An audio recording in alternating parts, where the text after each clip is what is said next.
The wait is over. The identity of the new tenant of the house on Irongate Street is none other than H.G. Wells. The Steamtown Weekly Journal has all the details, with Amelia Goodbody snagging the exclusive interview. She covers topics like her exciting life in the clouds, thrilling adventures around the world, and what's next for this intrepid explorer. Here's just a taste of one of H.G.'s adventures. Unexpectedly, the balloon began to sink. Hearing a steady hissing sound, her heart started to race. Below, as far as the eye could see, was nothing but water. Helena Graham Wells was no stranger to danger, and she knew a cool head was her only hope. If you want to find out more and what happens next, you'll have to subscribe to the Steamtown Weekly Journal. A girl after my own heart, H.G. seems to prefer a cluttered, eclectic style of decor. I can't imagine that she could have packed more stuff in that room if you tried. I love the brown Chesterfield Tuff chair, and you'll notice it has a lovely velvet footstool. Next to the chair are her favorite cigars, Lucky Fellow, and a decanter with her favorite brandy. I think the bright lights and the warm fire make the room feel really cozy. I see that she's a cellist, and the cello looks like nothing I've ever seen before. What an interesting clock. It looks like a mechanical wonder both inside and out. I wonder if this is a creation of Dr. Whatsit. What a lovely and unique chandelier, and the Edison wall sconces are also very interesting. On the other side of the room, I can see some other interesting pieces. I bet she's taken that steamer trunk on several of her adventures. It looks like she also uses it as a desk for correspondence, and I see several postcards from her travels. Looks like Helena is a fan of playing 3D chess, and this set must have been custom made. What a beautiful round bookcase crowned by an amazing globe. In this tutorial, I'll cover how I decorated and constructed the pieces in this Steampunk Study. As always, other than the clock parts and a few other items from my stash, Alpha Stamps is carrying pretty much all of the items I've used, as well as my new collage sheets and digital image sets that complement this project.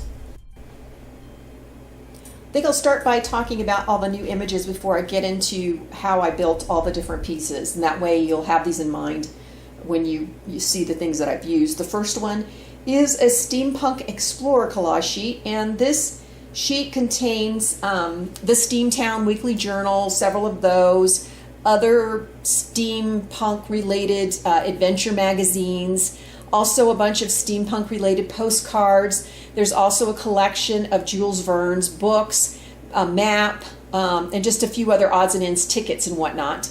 And then the Steampunk Study collage sheet includes some items that you might see in a study. There's everything from this elaborate clock to the chessboards to make the 3D chess set, and then there's also cigar boxes, the covers, the labels, and also the trim that goes around them. There is a kit of miniature cigar boxes that I used in this project, so all those items are sized for those little boxes. And then there's the Edison type lights, and of course things like a mantle clock and a typewriter and a radio, and then a camera. Now, to go along with this, I have a digital kit that includes both of the collage sheets. Now, this is the ones where you get the individual images and you can print what you want and make them whatever size you want. Of course, I usually size them for the project. That's the sample, but if you wanted to use them in a different way. So you get all the images from both, and then you also get some additional images, maps, clocks, cigars, compasses, frame portraits, and some other odds and ends for a total of 67 images. Next is another sheet called Steampunk Machines, and on this sheet I've just created some crazy machines that you could use for whatever. You could make them three-dimensional, you could hang them on the wall, you could mount them on top of a bookcase, something like that, and just have them hinged. So there's just all kinds of odds and ends, and then also to go with it I give you some extra dials and gauges, and also some Edison light bulbs that you could add to this or other things. And then in addition, there is a specific digital kit that has all of the things that are on the collage sheet. And then I give you some bits and parts. So when I constructed these machines, obviously I made them out of odds and ends. So I give you a lot of those odds and ends. And there's more the cabinets and the Edison lights and the gauges, dials, panels, all kinds of goodies. And you could use those to build your own machines or add these elements to something else that you're working on. Or you could also use a lot of these elements to make your machine look more three-dimensional. And I'm going to have an example of that and show you what I did. The last sheet is something I had done in the past, a full sheet that goes with a larger grandfather clock, but this is a clock that's been scaled down to a 1/12 scale. And so I've taken those images and scaled them down to work with that smaller clock. And so it's just a half sheet. Like I said, there is a full sheet if you use the larger clock. And it's got 4 different themes. There's steampunk, which is you're going to see me. You've already kind of seen a picture of that clock. It's got Alice in Wonderland, and then just kind of a whimsical set of images, and then something spooky for Halloween. Now I want to cover something that I didn't talk about when I first talked about the house kit, and that's ceiling supports. The kit comes with a set of ceiling supports, and the purpose of these are if you put something really heavy on the floor above, which I'm going to do, and maybe put something heavy on the roof, which I'm going to do, you're going to need some supports to help hold that chipboard, the chipboard ceilings up. And so you get 8 pieces. These are really thick chipboard, and what you do is you glue 2 pieces together, and that makes 1 support. So you end up with 4 supports, 2 for the bottom floor, 2 for the upper floor. And then what I did is I covered those, and you can see in the next picture that the support is in place. I covered those on the inside with the stonework that you see at the top of the room, and I actually wrapped it around so that the edge of it looks like the stone and behind looks like a stone. And then I used the excess brick paper that I had. I remember I talked to you about it in the last one that, I had a lot left over, and so there's other uses for this. Well, this is one of them. And I covered the front so that now it looks like the outside of the house when you look at the supports. Now a tip is when you, I first put the brick on, or I'm sorry, the stone on, and then I put the brick on. And if you make the brick paper extend maybe 1/8 of an inch past the edge of the support, then you can use that to cover the part of the wall that you see where the brickwork ends on the side, and then you've got that exposed area. That covers that exposed area very nicely. And then I went back in and added the little bricks or the little stones, which you saw me do that before in the house. I just cut the paper for that, and that was in the other tutorial. And so that trims it up and makes that look really nice. Here we have the chandelier that's hanging in the middle of the room. If you start with the picture in the upper left, here are all the components that I used. The round filigree piece, I used 2 of those. That was something for my stash. Then next to it, those are hair clips. And so I used the hair clips as the supports going from the top filigree piece connecting to the jump rings and then the chain. And then for the lights going into the little globes, I use Christmas tree lights. And if you clip, I don't know if all lights are this way, but the ones I have, if you clip the bottom off, then the whole green part just comes off of the bulb. And I decided to use those upside down. So if you look at the picture, the kind of pinched part is down and the wires are going up. I thought that looked a little bit more steampunk. And then to separate the 2 round filigree pieces, I used the little bitty cone-shaped foot or bead cap, whatever you want to call it. I used that in between. I used 4 of those. And then in order for the globes to sit nicely on top of the round piece, I used a bead cap. And you can see there in the picture I've shown you, there's the globe and there's another piece and then the bead cap. So it's that little bead cap that's sitting in. And then I also added this other little piece in there that I just happen to have as a piece of junk. And you don't have to, but it closed that up a little bit more. It made the space a little smaller, so it was easier for me to glue the Christmas tree light in there and get it to stand up without having to sit there and hold it for a long time. But like I say, you could put anything in there just to kind of fill that space if your bulb, if your Christmas tree bulb is skinny and doesn't fill that space. And then I used another little piece of filigree and chain, and that's what I used to mount it up to the ceiling medallions. And those ceiling medallions, you saw those in the kit from the house. That's in the architectural kit. And to make it look more dimensional, I printed it 3 times and then cut parts of it out and then stacked them, and then to just give it a little bit more space. Now they are covered or backed with chipboard, thin chipboard, but to give it just a little bit more space, I've just stuck some gears in between them, and that just separated them a little bit more. And then if you look at the far right, you see one of the Edison type lights that are on the Steampunk Study collage sheet. And to make that more dimensional, first of all, I backed it with chipboard, I popped it up from the wall, and then I used glossy accents on the light itself, and that made it look more dimensional, and it kind of gave it a shine, so it looks a little bit more like the light is actually on. The base of the fireplace is a kit, which makes it really easy. And if you look at number 1, I started by assembling the 3 pieces that make up the front and side, and then there's an internal section, 2 sides and a top. Then if you look at number 2, since I was going to add a bunch of lighting to this, 2 lights and then also the glowing ember coals that you see at the bottom, I needed to create some holes. So for the back piece, I cut out a panel that was big enough to accommodate all of the switches and wires and the battery. And then next to that, you see that's the top piece of the fireplace, and it has 2 holes that I'm going to run the wires up into the 2 steampunk type lamps. And then you'll notice too on the back, it already comes with a pre-cut hole, and that hole is big enough for the cord and plug of the embers to go through. Then you see number 3, I put it back on just so you get an idea of what that looks like, how the back fits on there. And then you can kind of see the top, you barely see the 2 holes. And then on the 4th one, I wanted to have a way to hold the panel in place. So, I mean, you didn't have to do this, but if you want this to butt up against the wall, you really need something to keep all that stuff in place. So what I'm doing is adding these holes to accommodate these little you see these things on the back of picture frames that they swivel, and it keeps the frame in place. So I punched holes for those, and then I'm going to use brads to attach them to the back. And then I'll be able to swivel those. I'll be able to put the back on, swivel those closed, or swivel them open, and then take the back off and get to all the lighting stuff inside. And then number 5, you see what the top of the fireplace looks like with the 2 holes.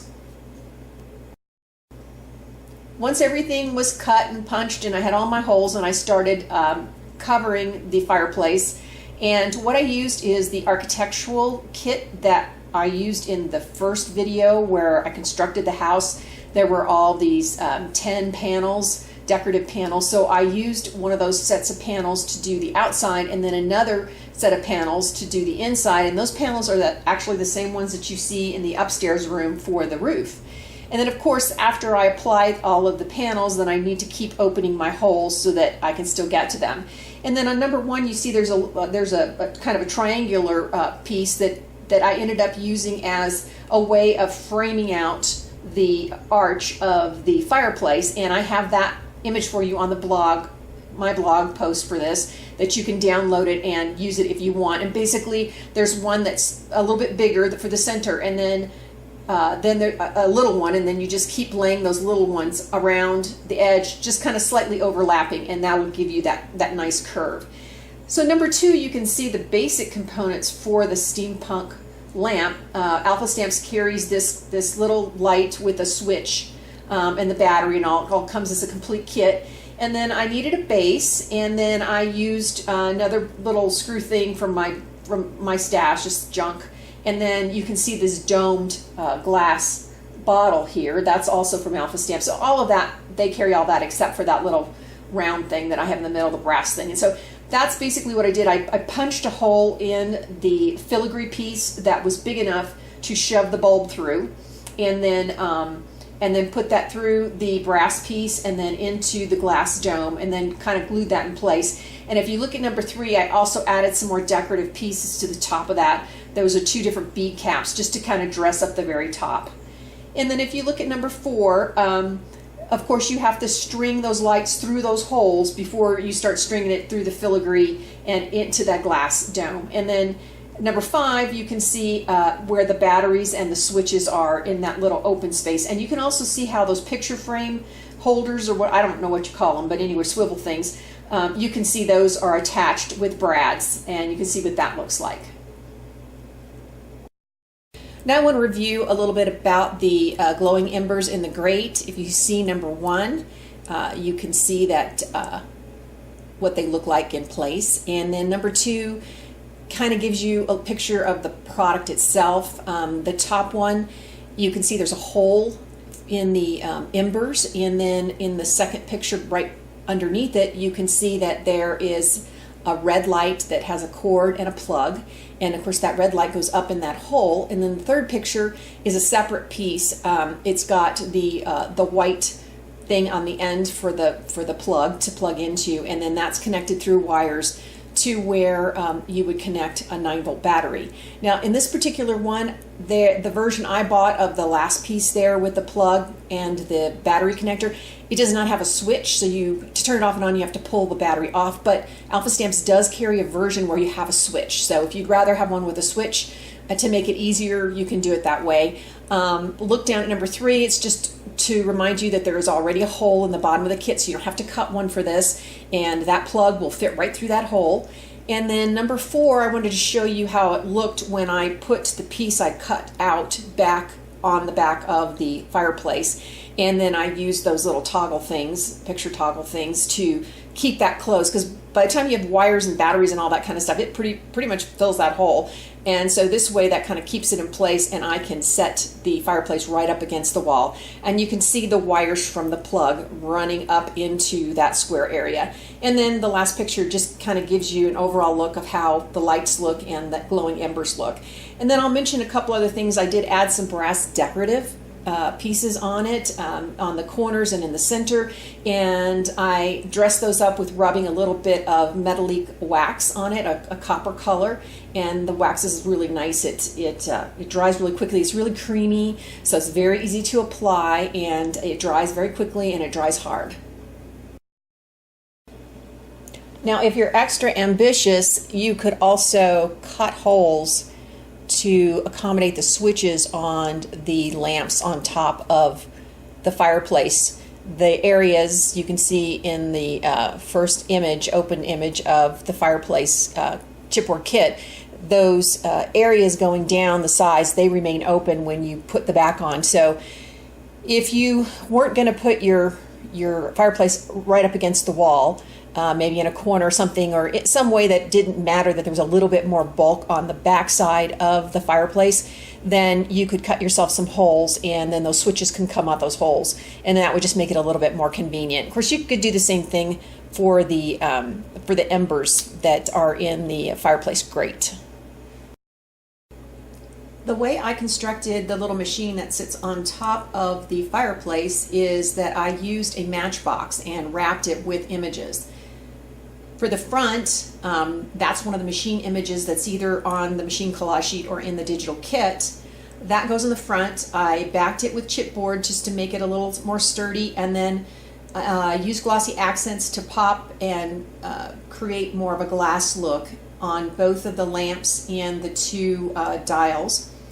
And then to cover the sides of the matchbox, I printed from the digital kit 2 of just the basic components that are behind that make up this little machine, and wrapped them around each side of the matchbox. So first thing I did was wrap those around the sides, and then glued those in place, and then glued the main panel on the front.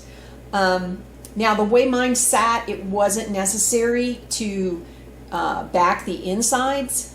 You wouldn't be able to see behind the main part or behind each of those little sides, so I didn't have to back them. But if you had it sitting in a way that you could see into that, you might want to back all of the images with the reverse of that same image, so that way no matter how you looked at it, you would see image and you wouldn't see part of the matchbox or something like that. And you could also cut part of the image apart to cover the tops and bottoms of the matchbox. But this is sized really nicely to just work with a standard matchbox, that, miniature matchbox that you buy at the grocery store. And also on the sides, just to jazz up the those little plain images, you'll notice there's a hole. I just put a little flat back bead on that hole, and I ended up using a little bit of glossy accents on that black round item on the simpler images, and that kind of popped all those up and dressed those up. And you can see that a little bit better in the second finished image of the machine on the side there. You can see that little bead I put in there, and then I've kind of domed that little black knob. The grandfather clock is made from another kit, again making it very easy. If you look at the first picture on the left, you can see the clock assembled.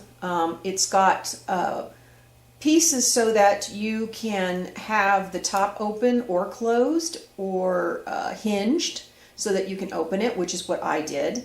And the bottom, middle piece, you can see that it comes with two pieces. There's the middle panel and a trim around that. Those are both removable. So that also gives you the option of either having it closed or hinging parts of it, however you want to do it. And then the bottom is a drawer. So again, you can either use it as a drawer or just have the area closed. And then right to the very right of that first left photo, you can see trim pieces that go with the top of the clock, go around the clock face area and then over the arched area. And then the middle picture, you can see the clock with those pieces off, and you can see them sitting to the side. And so it gives you a good idea how it looks inside. And then the last picture on the right is just kind of gives you a little bit of idea how to assemble it. That assembles the basic base. Now that front part of the clock, that's all one piece. So there's really no assembling. So you just basically have the back and sides of the clock, and then the drawer goes together separately. It's just simple pieces that fit in, 4 pieces that fit into a drawer. After assembling the clock, the first thing I did was paint the inside and then paper the outside with a distress paper that matches the distress look in the collage sheet images that I use. Now, I'm going to have the sheet of that for you on my blog. You can download that and use that if you want something that matches. Then what I did to kind of get dimension, I printed multiple images of the clock, the part that fits on the top, and I'll walk through all the parts of the top. And all of this is sized to fit on the clock panel that goes right over the face of the clock. And so I mounted one picture on that, and then I just layered it with cutting out different pieces of the image and different pieces of the clock, and just pop those up until I got like 3 layers. And I did the same thing with the Voyages Extraordinaires. And then I started adding some 3D elements, and to the far right I have indicated all the different things. I've got a piece of filigree at the top, I've got a knob, I've added 3 more clock hands. It's a little hard to see in the picture, but because the picture also has a clock hand in it, but if you saw it in real life, they really stand out. And then around the edge where it looks like there are bolts, I added beads on top of those. And then if you look underneath that, in addition to the clock face image from the collage sheet, there's also lots of little pieces of trim that you can add to different parts of the clock. And then also I'll just point out at the top under the filigree, you'll see that I've added the extra trim pieces. There's a trim piece that goes around the clock face area, and then there's the 2 trim pieces that go over the arch. So that kind of dresses it up a little bit more. And then of course I had to add a hinge to this in order to open it up. Now, if you don't have to open it up, you might just want to glue it in place and that's it. I just wanted to do it as much complicated as I could so that you could get ideas. So the hinge is glued in place on the back side, and just like I do with Brad's, I don't paper the back side until after I attach the hinge. That way the hinge gets hidden. Now looking at the inside of the top part of the clock, I basically collaged together a bunch of clock parts and gears. I started with a pocket watch, the core of a pocket watch, and then attached the clocks and other pieces on top of that. And I wanted to mount that raised up a little bit because it's quite a deep space. And I didn't want to mount that against the very back. I wanted to have it a little bit forward. So what I did is I glued it to, that's the inside of the plastic ring is the inside of Scotch tape, the little roller thing. I save every kind of little piece of crap. And so that works perfect. And I just mounted that right on top of there. And then I glued the Scotch tape, a plastic core, to the back of the clock. And so that makes it look like it's a little bit more suspended, and it's further up so you can see it a little better than if it was all the way in the back. And now you can also get a better look at what the hinge looks like inside. Now the hinge, the other side of the hinge that's to the front piece, it's underneath the paper, so that way you didn't see it. I didn't paper the inside of the door until I had attached that hinge. But you can also see there wasn't enough room to for the hinge to fit on top of the opening, and so there was no place for me to really screw the hinges in. Now I could have used a smaller hinge, but it wouldn't have been strong enough to hold that front door because it's pretty heavy between the chipboard and all the other stuff you put on it. So what I did is I just took some dollops of paint and put those, it's just like an antique or vintage gold, and I just put dollops of paint over the holes just to hide that and dress it up a little bit. And then with it open, you can also get a better view of that chipboard trim that comes in the kit. So the trim went on first, and then the door gets hinged on top of that. This is a good example of how I have incorporated an image from the machine collage sheet into another piece. I've used just the top part of it. It fits very nicely on the inside of the door. And then I started to make it dimensional just like I had with the outside. I added a clock face trim around the round section at the top. I added a glass dome, cabochon, on top of that round area. Then to give you something to open the door, I added a handle, and then just like I have with other light bulbs, I've added glossy accents to the bulbs to make them pop, and at the bottom I added a knob on top of the image of the knob. The one thing I'll caution you on is just to be mindful when you're adding these 3D elements on the inside of a door. Just make sure you're not adding anything to the edges that will keep the door from closing and laying flat on top of the face of the clock. Moving on to the middle section, again I started with the collage sheet image, which is sized to fit on the center panel. And the trim around it, I basically painted that and then glued the image onto the panel. And just like with the other stuff, I started adding dimensional elements. At the very top, I stacked a bunch of different clock parts. Then towards the center there, I added more clock parts, and then some metal bit. I don't know what it is. It's just a piece of junk metal. And then glossy accents. Pretty much anywhere you see any kind of a dial, I add glossy accents to it, and then a couple of knobs at the bottom. You'll also see there are 2 hinges, so this is also going to be a door that opens. And again, just like the other one, I glued the hinges on first to the back side of the door, and before I papered it or did anything to it, so that the other side of the hinge would be hidden. The bottom, where you could make it a drawer, I didn't. I just glued it in place. Again, I started with the collage sheet image. I actually printed it twice, cut out the center section, mounted that, popped it up a little bit with double stick tape, and then I put glossy accents over that. For the center section on the inside, again, I've started with one of the images from the machine sheet, and I've cut away the parts that will not fit in to the inside of that opening. I've then junked it all up. I've added glossy accents to all 3 dials and to the lights on the side. And then I've added a series of knobs, 3 of them at the top around the dial at the top, and then a couple at the dial at the bottom. Now, this thing is wider than the opening, but I think that really worked well because when I put it in the opening, I bent it. So it gives it more of a 3-dimensional feel. So I basically curved the sides and then just slid it into that opening. And I think that really does make it look a little bit more dimensional than if it were glued to the very back.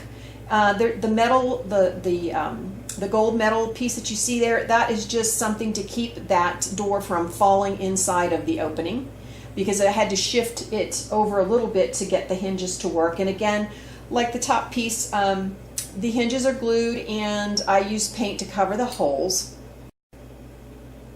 On the inside of the door, I've used another one of the machines, just part of the center section that would fit on the door.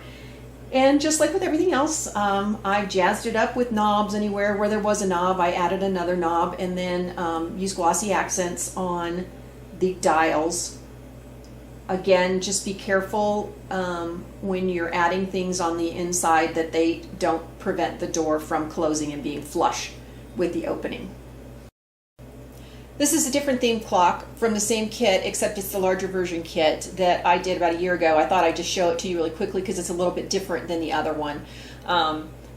This is the whimsical version. The collage sheet, the new little one, has the same stuff, it's just smaller. And in this case, the top doesn't open and the bottom does have an opening drawer. And then the middle part is a clock, a more traditional type looking clock. With the pendulum and chimes and that sort of thing. And then it's decorated all the way around. Now I have a tutorial for this one too. It's a written one with lots of pictures, and I will put a link in this blog post that goes with this video in case you want to go over and look at it, either because you like it or maybe if something's not clear about how to assemble the clock or what you want to do, then you can look at some more detailed information on the clock. Now the trunk is a kit. It's pretty easy to assemble. And I basically started by assembling mine and then painting it with the edges and all, so that those would be coated before I started applying the paper.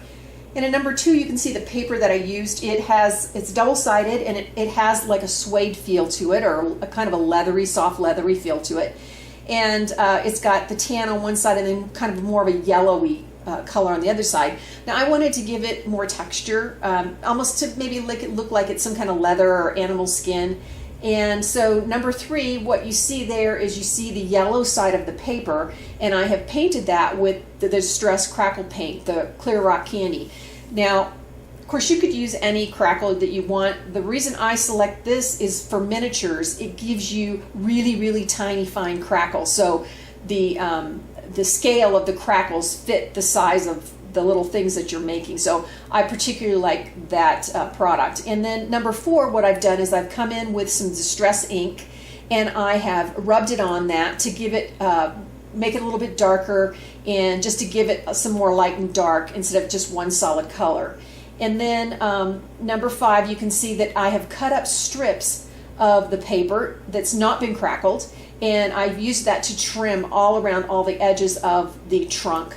And then you can see I've got a long hinge there that I've attached with brads. So I punched the holes, put the brads through, and attached that.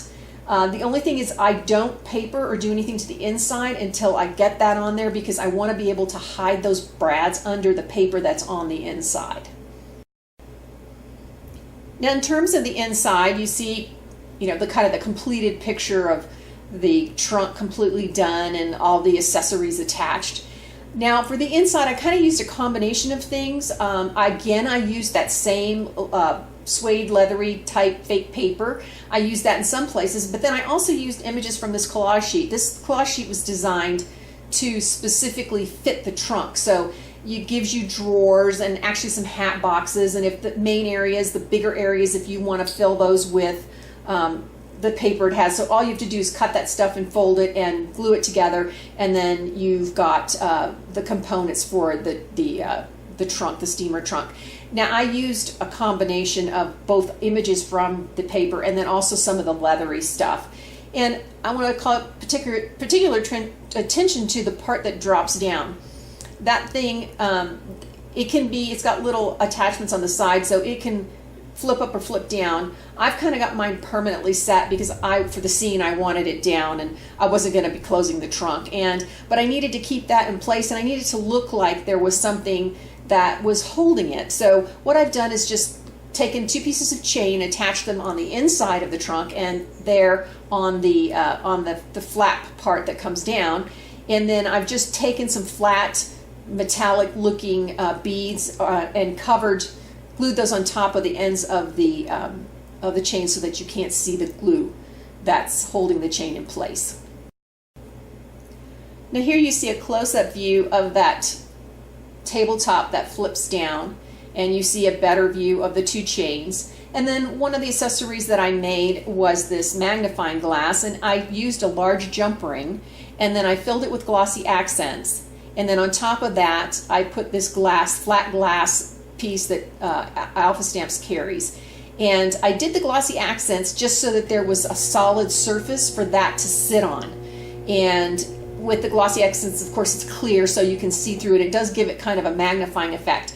And then I just had one of these little clamps in my stash, and so I just clamped that onto the jump ring, and then that turned it into the handle for the magnifying glass. So a couple other things that I added to make the trunk look more realistic is a couple of handles and a latch, and it really does latch and keep it closed. And the handles, they have prongs on them, they come that way, but I just snipped them off because I didn't want more stuff sticking through there and having to cover it up. So I basically just cut the prongs off and glued it in place using E6000. And then you can kind of look inside for more details in the trunk. You can see on the left side of the picture, you see a lot of postcards. That's from the collage sheet, as well as some of the magazines. The Steamtown Weekly Journal are folded up and stuffed in there. There's more books. Those are also the books from the collage sheet. That's the Jules Verne books. And then below that, you see a couple of cigar boxes. And the cigar boxes come from a kit, a little chipboard kit of 3 cigar boxes. And then, as you can see in the picture, I've covered them, used the labels and then the trim around that comes from the same collage sheet that's all scaled to fit those little boxes. The 3D chess set was one of the funnest things I did and worked to figure out how to do this. And again, I've got a lot of clock parts here, but you know, you don't have to use clock parts. You could use any kind of round thing. You could even use an image and double side it and put some chipboard in between it. It's just the idea of creating a base, building up a base for the boards to sit on. And then that the crystal is just a crystal knob. So you know, with the steampunk, you know, you want that mechanical and pretty at the same time. So I feel like the crystal brings a little pretty. And then you see a rondelle. Now I used a few of those. I used those to mount all of the boards, to give it something underneath the board to glue that to the base. And I also used it to attach the bangle. Now I love bangles. They're round, they're easy to cut, and if you need something that's stiff and it has a curve to it, they're perfect. So I basically just cut one in half, and I glued a rondelle on top of the crystal. Then I glued the half of the bangle on top of that, so that gave me that swoopy, the curved shape. And then I glued another rondelle on top of that just to keep that wedged in there. And then the bigger chessboard, the biggest of the chessboards, is just glued to the center of that. And then I've got, as you can see, I've got the other next sizes glued to each part of the bangle, the cut bangle, and that's where the rondelles come in really good, because the hole fits right on top of that bangle. And then to add smaller chessboards, I just used a metal rod and then just had those propped up. Now Alpha Stamps has got the bangles, they've got the rondelles, and they also have these little chess pieces. It comes with a chessboard, so if you don't want to do this 3D thing, it comes with a chessboard, so you don't need one. And then it's got all the beautiful little chess pieces. So like I say, this was a really fun one, and I love this piece. I decided that it would be interesting to do something like a round bookcase as opposed to something against the wall. And frankly, with everything I've stuck in this room, I didn't really have a lot of wall space. So I thought this would be interesting, both in how it looks and also in taking up a little less space. This is one of those things where I just used a bunch of clock parts. The base is a finial off a piece of furniture that I ended up throwing away, and I cannibalized it and pulled 4 finials off of it. And then I'm using clock parts. These are pocket watch clock parts, the insides, the guts of that.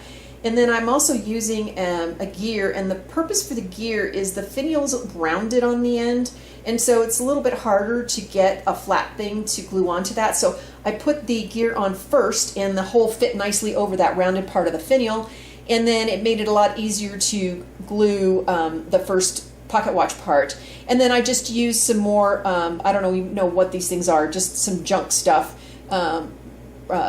things with threading and whatnot on it that I just stacked. They were just kind of the right height, but you could use all kinds of stuff. The idea was just to create separation between each of those, and I liked staying with the gold metallic look. And at the very top is this gorgeous bead. I love this. This is something I asked Alpha Stamps to carry. I love this thing, and the detail on it is amazing. You'll see me use this again. And so I put that on the top, and then it's got a hole in it because it is a bead, and I just put some other gold beading on the top just to kind of dress it up. And then the books that you see around are from this collage sheet. They're just basically blank books. They don't have any titles or anything on the spine or the front. And I just cut all these things up and filled them with paper, and then that's what I have glued around the insides of the bookcase. Now that I've covered all of the big pieces, I just want to run through quickly some of the smaller items.